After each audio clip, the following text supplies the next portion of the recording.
as with every company, we look at what the market growth opportunities are within the region, and it states, and the fact states clearly that beer, right, has still a lot more potential in the region, right? Especially when we cast a glance across to Asian markets where beer penetration is the highest, right? But though highest, there is still room for growth. So we look at it from a growth perspective and say that, do we have the right to win in those markets? And the answer clearly was yes. From our observation, basically the demand for food and beverage products in Asia, especially in Indonesia, continues to rise yearly. So the demand signal is a positive indication and signifies that Indonesian food and beverages have the fine quality. So it is in a demand by worldwide consumers.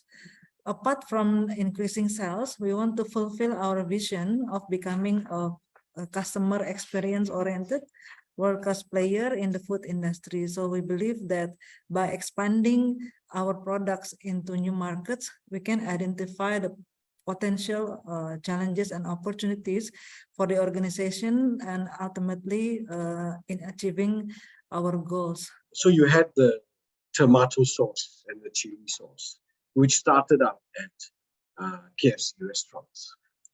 And then obviously you realize that, we're making this internally and people actually like the sauce. I don't know the actual story, but I've heard different versions. So one of them is that somebody once said, it'd be great if you could have this chili sauce.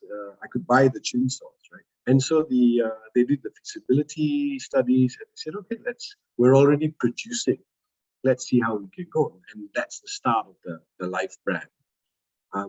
And it took on traction locally, of course, and we were doing quite well. And that's when somebody said, hey, we can do this here. I'm sure tomato sauce, chili sauce, something that is common across all markets. And that was the start of the expansion of the Life sauce brands. When you break into a market, right, you're starting from zero, correct? Right? Your incumbent will have a relatively higher starting position for you in terms of market share, as well as mental availability with the consumers. So a lot of jobs for us to invest correctly to make sure that we grow this, but also grow in a way that is resonant with the consumer, needs, right? So that we are able to better meet their needs in a superior way. On the other side, you will look at then challenges aside from brand building, which basically means the execution of markets.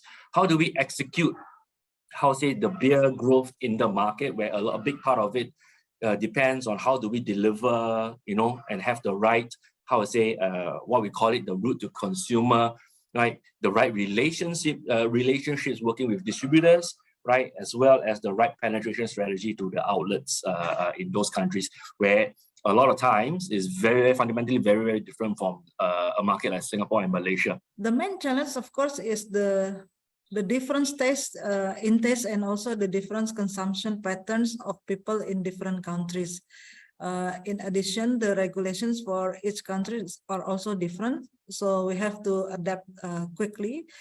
Despite the challenges, actually, I'm optimistic that the products made in Indonesia can compete with the product from other countries, because in terms of the raw materials and manufacturing, the industry in Indonesia already has a high standard and complies with the global standards. The first challenge for any Malaysian brand is that Malaysia. You know what I mean? That's yeah. It's an awful handicap, because it shouldn't be a handicap, but that's how it is. I'll give you an example. Right? If today somebody brings anything Korean, boom, yeah, we're there, right? Noodles, sauces, whatever, because it's anything K's in trend, right? For a long time, if a product came from Japan, you immediately thought, oh, this must be good and clean and safe. So it goes back to the branding of the country.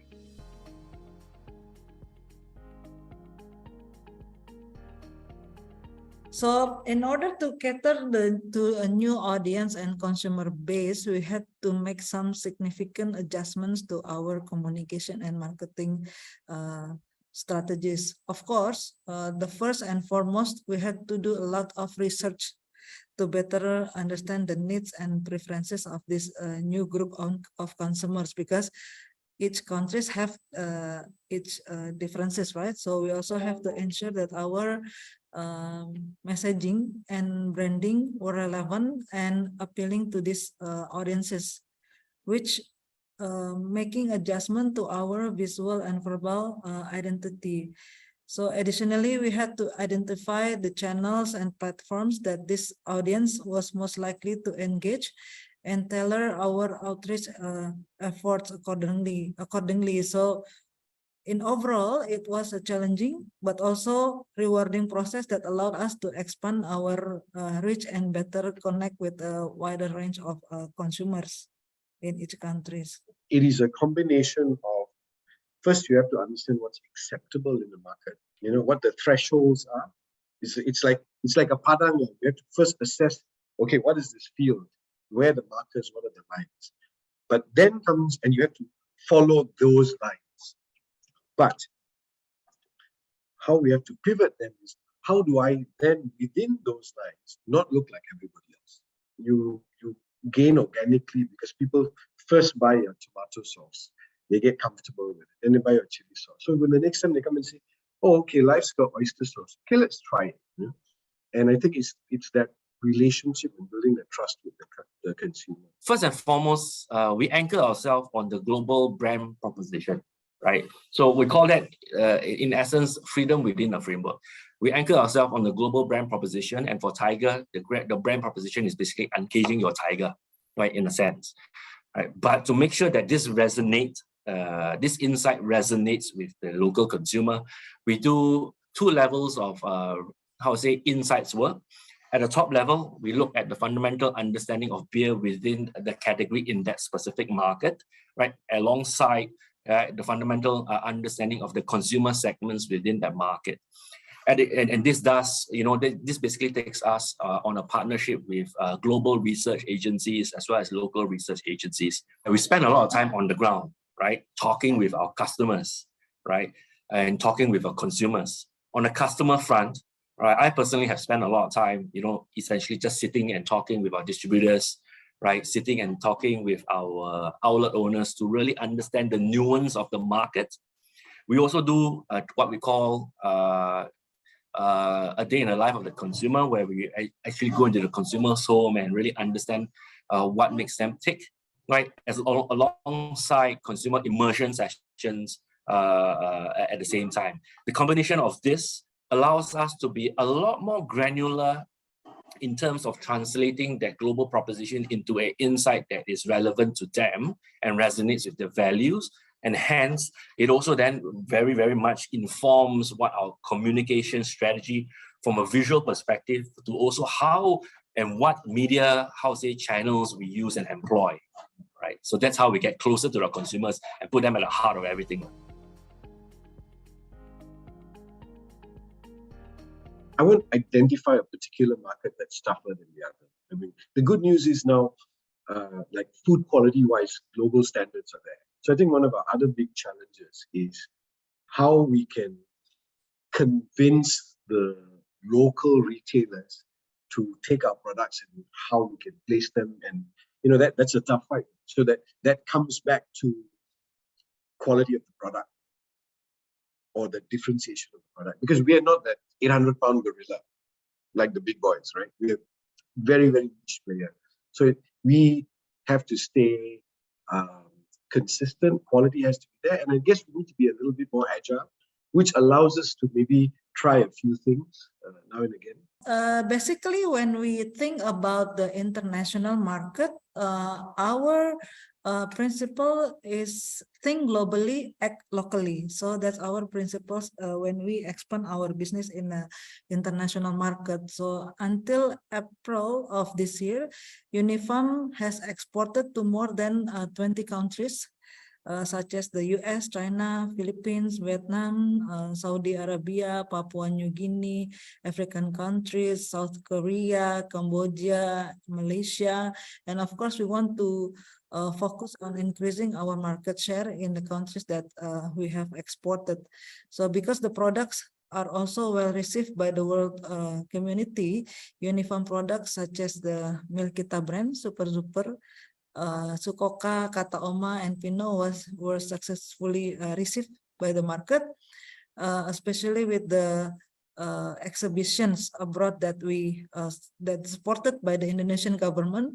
We also they have potential market in the exhibition itself. So we will continue to add the list in the future of other countries to further expand the distribution of Unifam's product.